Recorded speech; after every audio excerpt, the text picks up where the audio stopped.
இந்த ginger gate கோயம்புத்தூர்லேருந்து வந்தது. ஒரு வருஷத்தில் 2 தடவை மைக்கோபிளாஸ்மாலேருந்து காப்பாற்றினேன்.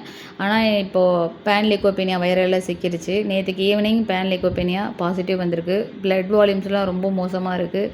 ஹீமோகுளோபின் 7 தான் இருக்குது. பாப்பா பேன் லிக்கோபீனியா வைரல்லேருந்து ரெக்கவரி ஆகிடுச்சு. ஃபுட்டு இன்டேக் இருக்குது.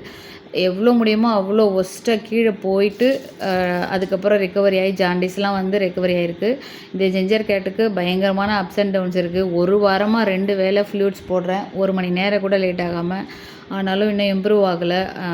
இன்டேக் பெருசாக இல்லை. எப்போயாவது கொஞ்சம் சாப்பிட்றான். இவனுக்காக ப்ரே பண்ணுங்கள். எனக்கு என்ன சொல்லணும்னு தெரியல. 2 ஜிஞ்சருமே கிரிட்டிக்கல் தான். இந்த ஃபஸ்ட்டு பில்லு 34,540 ரூபா ஹாஸ்பிட்டல் கொடுத்தாச்சு. கலெக்ஷன் அமௌண்ட் போக 18,000 ரூபாய் நான் பே பண்ணேன். அது பிரச்சனை முடிஞ்சிருச்சு.